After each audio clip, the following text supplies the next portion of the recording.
Hi guys, welcome back to my channel, Basically Natural Jessica.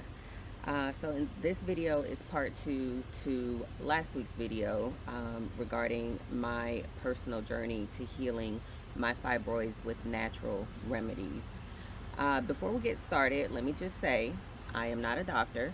The information in this video is based on my personal journey to healing my fibroids and the natural remedies that I am trying for myself. Always consult a medical professional if you have questions or concerns about your health. So I'm not going to hold anyone hostage. I'm just going to go ahead and let you guys know right off the bat. The possible natural cure for fibroids is high dose vitamin D. Okay, if you'd like to know how I've been taking it, how much of vitamin D3 I'm taking, and what changes I've noticed so far, stay tuned for the rest of the video. All right, diving right in. So last week I shared with you guys I had my doctor's appointment, and at that time I went in for something else, but I found out I have 5 fibroids. So what I didn't share was the sizes. I went back and looked up my doctor's office notes to get the measurements. So one of my fibroids is measuring at 10 centimeters. That's the largest one I have. Another one is 3 centimeters, and the remaining 3 are anywhere between 1 to 4 centimeters. So those are the smallest ones. Okay, so fibroids. What are some of the common symptoms? Like, how can you tell that you have fibroids? So let me just go ahead and say some people are asymptomatic. They don't have symptoms. Um, and then some people will have symptoms, but it may be something different. That's why, ladies, it's important to always go to your appointments, go to your annual checkups. Okay?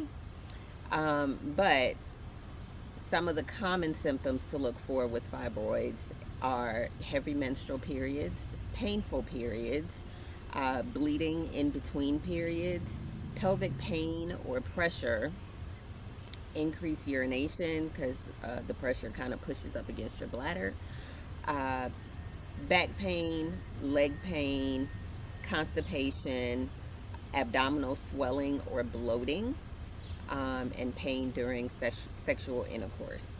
If you're experiencing any of these, then it could be a sign that you possibly have fibroids, or you may have something else. Check it out with your doctor. Okay, so as far as I'm concerned, I only had the heavy bleeding, which started after I gave birth to my son. So for me, I thought it was just a natural change. 'Cause ladies, you know, after you give birth, there's that time period where uh, you have a lot of bleeding going on.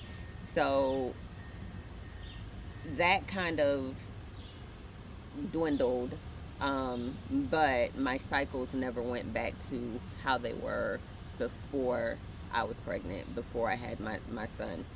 Um, so because of this, I thought it was just a normal change. I didn't bother to ask my physician or anything. I just assumed, which is bad on my part, but that's what I did. I assumed it was just a normal change. And my cycle has not been the same ever since having my baby. So I only found out about my fibroids because when I went to my appointment, they pricked my finger to check my iron, and it was a 7.8 in the office. So that led the nurse to asking follow-up questions. One of the questions she asked was, do I have heavy menstruals? And the answer to that was yes.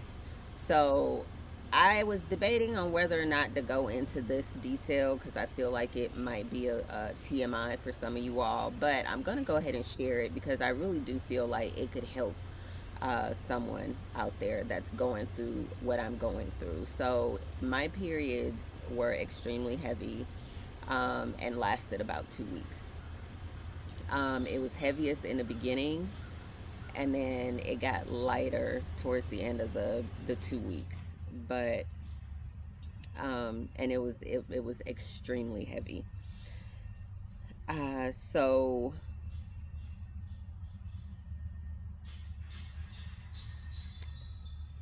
this is why, again, ladies, it's important to keep your doctor's appointment. It's important for you to keep your annual exams and be consistent with it, because sometimes you can be asymptomatic and not know. So the doctor's solution, for me, or possible treatments for me with my specific situation, was, she mentioned progesterone, uh, taken as a pill. There's another pill called tranexamine, which basically causes you to have blood clots, um, which in turn helps to decrease the amount of bleeding. Then, there's ablation or hysterectomy. Well, I personally, I was not okay with any of these options. So I decided to do my own research, to see if there were any natural alternatives that could help me. So after getting this diagnosis, I went home and I researched fibroids, and natural cures for fibroids. I checked on YouTube, uh, and I found Dr. Berg and Dr. Ken Berry. I also searched on the internet. So with Dr. Berg and Dr. Ken Berry, they both talked about vitamin D and how it could shrink fibroids. Now, this was an option I was willing to try. It seemed safe. I was already, still currently am, vitamin D deficient. So, with taking a higher dosage, I didn't see it being harmful, um, in any way for me. It's basically, it was more of a what do I have to lose type thing. So then, after listening to some of their videos on fibroids and vitamin D, I decided to basically go online and uh, check this information to see if there were any studies available. So I did find, some case studies that were published on the National Library of Medicine's website. One of the case studies that I found, they did a clinical trial, or they performed a clinical trial on 69 women, all of which, all of whom were vitamin D deficient. They divided them into two groups. One group, they gave a high dose of vitamin D. They gave them 50,000 IUs of vitamin D3, which they took every other week for 10 weeks. And then the other group of women, they gave just a placebo. So the results were aligned with basically what Dr. Berg and Dr. Ken Berry mentioned in their videos. Basically, the results showed that the fibroid size in the group of women who were taking the increased dose of vitamin D decreased significantly compared to the placebo group. So after seeing this, and then there were additional studies on there too, if you guys want to go on there and check it out. Um, but after seeing this basically was what nailed the coffin for me. It was a go for me. There was I couldn't lose basically, so I decided to give this a try. It seemed safe, and after researching it, it seemed like it was something that could be effective for me as well. So I did, start my high dose of vitamin D. I started taking 50,000 IUs on April 11th. Um, and that was, I think, 2 days after my diagnosis. I think my doctor's appointment was April the 9th. But I started taking the 50,000 IUs on 50,000 IUs of vitamin D3 on April 11th. And then I did 10,000 IUs of vitamin D3 each day after that until the 18th. And in just 1 week's time, I noticed my mood improved, and I noticed I had a lot more energy. Um, I do want to know it is important. It is important to note that vitamin D3 should not be taken on its own.